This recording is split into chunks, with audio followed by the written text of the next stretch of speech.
नागपूर पालिकेसाठी काँग्रेस स्वतंत्र गटनोंदणी करणार आहे, तर संजय महाकाळकर यांचं नाव गटनेतेपदासाठी जवळपास निश्चित आहे। संजय महाकाळकर हे सलग दुसऱ्यांदा प्रभाग क्रमांक 30 मधून विजयी झालेले आहेत, तर महाकाळकरच विरोधी पक्ष नेता देखील असण्याची शक्यता आहे। नागपूर महापालिकेमध्ये काँग्रेसचे एकूण 34 नगरसेवक विजयी झाले।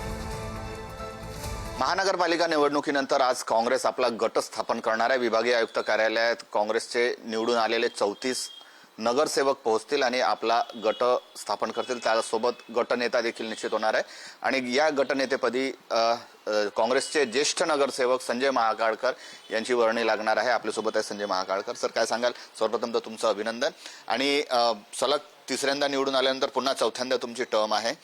काय चॅलेंजेस राहणार आहे, काय सांगाल? सर्वप्रथम तर आमच्या या शहराचे सन्मान्य प्रभारी रणजितदादा कांबळे आणि कुणाल चौधरीजी आणि ह्या शहराचे अध्यक्ष आणि आमदार विकासभाऊ ठाकरे, सर्वप्रथम यांचं मी मनापासून आभार व्यक्त करतो की त्यांनी ही जबाबदारी माझ्यावर देण्याचा निश्चय केलेला आहे।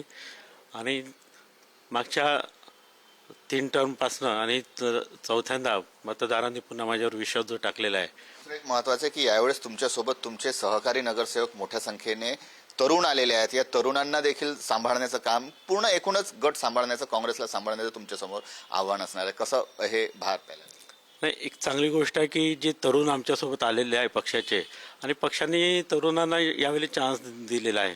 परंतु जे तरुण आलेले आहे सर्व अनुभवी आणि आक्रमक आहे, कारण की मागच्या सत्ता नसताना सुद्धा या महानगरपालिकेमध्ये या शहरातील जनतेला न्याय देण्याचं जे काम केलं, त्या सर्व याच्यामध्ये, सर्व मोर्चांमध्ये आणि सर्व याच्यामध्ये हे सर्व जे आलेले नगरसेवक आहे हे सर्व सोबत